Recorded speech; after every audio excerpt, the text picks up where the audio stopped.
आप सभी का संस्कृत संज्ञा चैनल में स्वागत है। आज हम पढ़ेंगे इकाई थर्ड, जिसमें हम दर्शन साहित्य पढ़ेंगे, दर्शन का सामान्य परिचय पढ़ेंगे और दर्शन साहित्य का विशिष्ट अध्ययन पढ़ेंगे। इसमें जो तृतीय इकाई है वो दो भागों में विभाजित है। जरा देखेंगे यहाँ पर हम जो का भाग है, इसमें भारतीय दर्शन का सामान्य परिचय और जो उसका खा भाग है उसका विशिष्ट अध्ययन। तो इन सभी को हम क्रम पूर्वक पढ़ेंगे। तो सबसे पहले हम जानेंगे कि दर्शन है क्या, क्योंकि किसी भी विषय को समझने के लिए हमें उस विषय का सामान्य रूप से जानना अति आवश्यक है। तो सबसे पहले जो है भारतीय दर्शन, जो दर्शन शब्द है वो दृश्य धातु से करण अर्थ में लुट प्रत्यय से बना है और पाणिनि ने इसे कहा है कि दृशिरे धातु प्रेक्षणे अर्थ में इसका प्रयुक्त किया गया है। जो भारतीय दर्शन है वह दो भागों में विभाजित है, आस्तिक और नास्तिक। आस्तिक अर्थात जो वेदों में विश्वास रखते हैं वो 6 दर्शन हैं, और जो नास्तिक दर्शन है वो 3 है, वो वेदों में विश्वास नहीं रखते, अर्थात उनको हम नास्तिकवादी दर्शन कहते हैं। तो जो आस्तिक दर्शन है वो सांख्य, योग, न्याय, वैशेषिक, मीमांसा और वेदांत, और बाकी चार्वाक, बौद्ध और जैन, ये हमारे नास्तिक दर्शन की श्रेणी में आते हैं।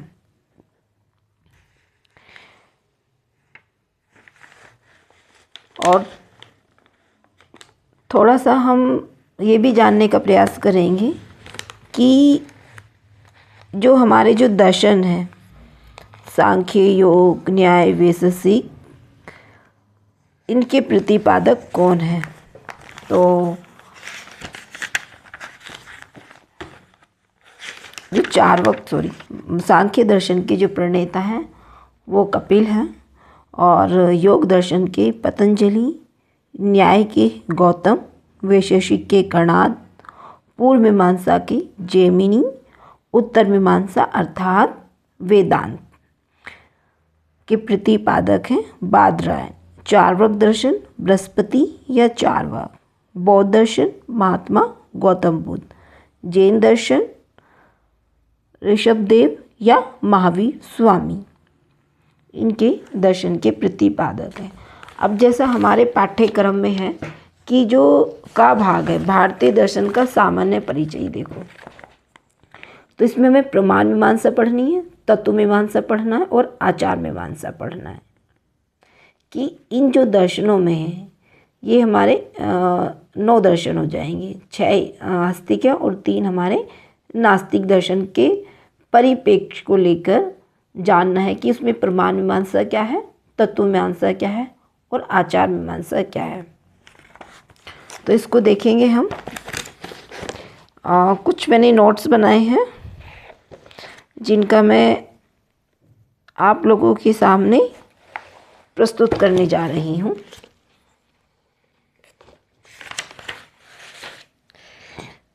ये तो सामान्य परिचय वगैरह लिखा है मैंने कि किस उसमें कितने प्रमाण हैं, कितने पदार्थ हैं। तो ये भी चलो एक बार देख लेते हैं, परीक्षा की दृष्टि से अति महत्वपूर्ण है, या इसके लिए मैं एक अलग शॉर्ट वीडियो बना दूँगी, ठीक है। तो यहाँ पर देखो भारतीय दर्शन में जो आचार मीमांसा है, ठीक है, मतलब 3 तत्व प्राप्त होते हैं, आचार मीमांसा, तर्कशास्त्र या सौंदर्य शास्त्र। वही आचार मीमांसा को हम मूल्य परक भी कह सकते हैं, नीति शास्त्र भी या नीति मीमांसा भी हम इसको कह सकते हैं। तो सबसे पहले हम देखेंगे कि चार्वाक दर्शन में जो प्रमाण मीमांसा और तत्वमीमांसा और आचार मीमांसा क्या है। ये जो टॉपिक है ये बड़ी डीप है, लेकिन इनसे कोई क्वेश्चन ऐसे खास आता नहीं है, और अगर हम इसका डीपली अध्ययन करेंगे तो बहुत सारा समय, तो मुझे जो मेन चीज़ें दिखी जिनका मुझे लगा कि पेपर में आ सकते उनको मैंने यहाँ पर लिखा है। तो सबसे पहले है हमारा चार्वाक दर्शन में प्रमाण मीमांसा, फिर तत्व मीमांसा और आचार मीमांसा को जाने। प्रमाण यानी कि ज्ञान, प्रमाण अर्थात जिससे हम किसी चीज़ का या किसी साधन के द्वारा ज्ञान प्राप्त करते हैं, इसलिए प्रमाण को ज्ञान भी कहते हैं। तो जो चार्वाक दर्शन ने केवल एक ही प्रमाण मानता है, क्या? वो प्रत्यक्ष प्रमाण मानता है, ठीक है। और किस तरह से मानता है? इंद्रिय और अर्थ, इंद्रिय होगा और अर्थ यानी विषयों से सन्निकर्ष उत्पन्न ज्ञान प्रत्यक्ष प्रमाण कहलाता है। षड सन्निकर्ष होते हैं और जो इंद्रियों से जो सुख प्राप्त होता है वह विषय होता है। तो वही कहा है कि जो षड सन्निकर्ष उत्पन्न ज्ञान है वह प्रत्यक्ष प्रमाण है। अब ये पंच इंद्रिय प्रत्यक्ष रूप, रस, गंध, स्पर्श और शब्द, दृष्ट से अदृष्ट साध्य की सिद्धि करना अनुमान कहलाता है। व्याप्ति कार्य कारण नियम पर आधारित होती है। जैसे अग्नि का जो धर्म है वह, अग्नि क्या है? कारण है, और धर्म क्या है? वो कार्य है। तो क्या है? ये कार्य कारण नियम पर पहले कार्य होगा, मतलब कार्य होगा फिर कारण होगा। मतलब कोई भी कार्य करने के लिए हमें कारण ही चाहिए कि हम ये काम क्यों कर रहे हैं, तो उसके पीछे कारण होता है। अब पढ़ेंगे तत्व मीमांसा। देखो बौद्ध दर्शन में चार्वाक दर्शन में 4 महाभूत तत्वों की चर्चा की है। पृथ्वी, जल, अग्नि, वायु। वैसे 5 महाभूत तत्व हैं। जो 5वां तत्व है वो आकाश है, लेकिन आकाश को ये मानते नहीं हैं। कहते हैं कि आकाश का अनुमान होता है, इसलिए वो आकाश को महाभूत की श्रेणी में नहीं रखते। देखो 2 सूक्तियाँ इम्पोर्टेंट है, 2 पंक्तियाँ की। किण्वा दिव्यो मद शक्तिवद विगानम तांबुल पुंग चूर्णानाम योगात राग इवोतिथम। मैंने बहुत शॉर्ट में नोट्स बनाए। अब पढ़ेंगे हम आचार मीमांसा। तो आचार मीमांसा कहती है कि काम एवेकः पुरुषास्त्र परस्परानुघातकम त्रिवर्ग सेवेत। ये बात कामसूत्र के 2 अध्याय में आई है। तो वो हमने पढ़ा चार्वाक। अब पढ़ेंगे बौद्ध दर्शन के बारे में। तो बौद्ध दर्शन क्या कहता है प्रमाण के बारे में? तो कहते हैं कि ये ज्ञान 2 प्रकार का मानते हैं, अपरोक्ष ज्ञान और परोक्ष ज्ञान। अपरोक्ष ज्ञान ही प्रत्यक्ष ज्ञान। जो प्रत्यक्ष ज्ञान है वो भी 3 तरह का होता है, अवधि, मरण, पर्याय और केवल। कहते हैं अवधि ज्ञान तो वो होता है जो इंद्रियों द्वारा अदृष्ट पदार्थों का ज्ञान होता है, यानी कि इंद्रियों के द्वारा अदृष्ट नहीं कि जो पदार्थ हमने देखे ही नहीं, ऐसे पदार्थों का ज्ञान होता है। अब आता है मन प्राय। कहते हैं व्यक्ति के मन के भावों और विचारों का ज्ञान। किसका? यहाँ से समझेंगे मन और भावों के विचारों का। केवल जो ज्ञान होता है वो शुद्ध सर्वज्ञ होता है, उसमें किसी चीज़ की मिलावट नहीं होती है, ठीक है। और जो परोक्ष ज्ञान होता है वह भी 2 प्रकार का होता है, मति और श्रुत। और जो मति ज्ञान होती है वो 2 प्रकार का होता है, बाह्य इंद्रियजन्य ज्ञान और मानस प्रत्यक्ष। यानी बाह्य इंद्रियजन्य ज्ञान जो हमें बाहर की इंद्रियों से प्राप्त ज्ञान होता है, मानस यानी कि जो मानसिक रूप से हमको मिलता है। आगे कहते हैं जो हेमचंद्र हैं वो स्वरूपा विभाव में मानते हैं। और गुण रत्न कहते हैं कि यह तो पारमार्थिक प्रत्यक्ष होता है। मतलब इसकी चर्चा करें, जो केवल ज्ञान है वो शुद्ध सर्वज्ञता को प्राप्त है, और वहीं हेमचंद्र उसको कहते हैं कि वह तो स्वरूपा विभाव होता है, और गुण रत्न कहते हैं पारमार्थिक प्रत्यक्ष होता है। तो परोक्ष ज्ञान के अंदर 3 प्रमाण आ जाते हैं, प्रत्यक्ष, अनुमान, शब्द। ठीक है। और जैन दर्शन, इंद्रिय ज्ञान मन सापेक्ष होता है, मन के सापेक्ष होता है।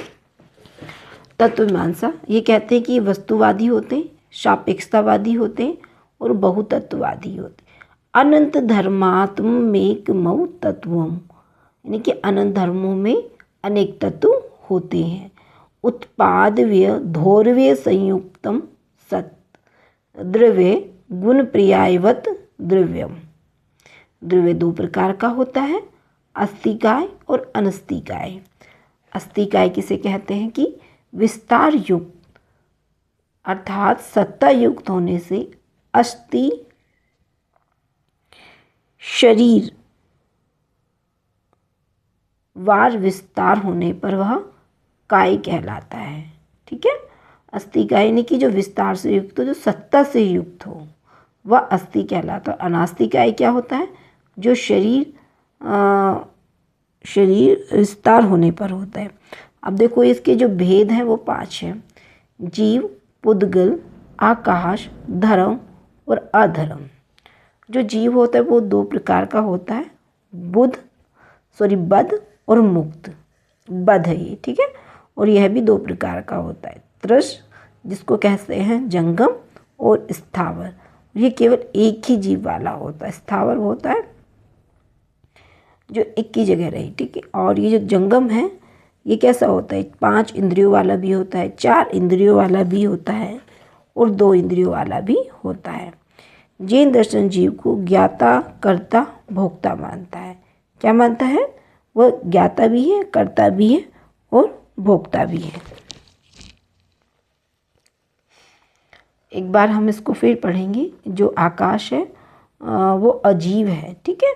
उसको ये भी 4 प्रकार का ही होता है आकाश की दृष्टि से, पुद्गल और आकाश, धर्म और अधर्म। अब जो पुद्गल है इसके भी 2 भेद है, अणु और संघात। जो पुद्गल होता है जड़ और भौतिक तत्वों के सम्मेलन से बनता है। और आकाश भी 2 होते हैं, अनंत नित्य भी होता है और अनंत भी होता है। अब पढ़ते हैं आचार मीमांसा। तो आचार मीमांसा कहते हैं कि जैन धर्म जो पुद्गल ये जड़ भौतिक पदार्थों को मानता है, लेकिन बौद्ध पुद्गल कहता है चेतन जीव को। सिर्फ याद रखना जैन यानी कि जड़, अगर नहीं भी याद तो ट्रिक से याद कर ले, जैन यानी जड़, ठीक है। भौतिक पदार्थ जड़ है तो मतलब दिखाई दे रहा है, भौतिक है।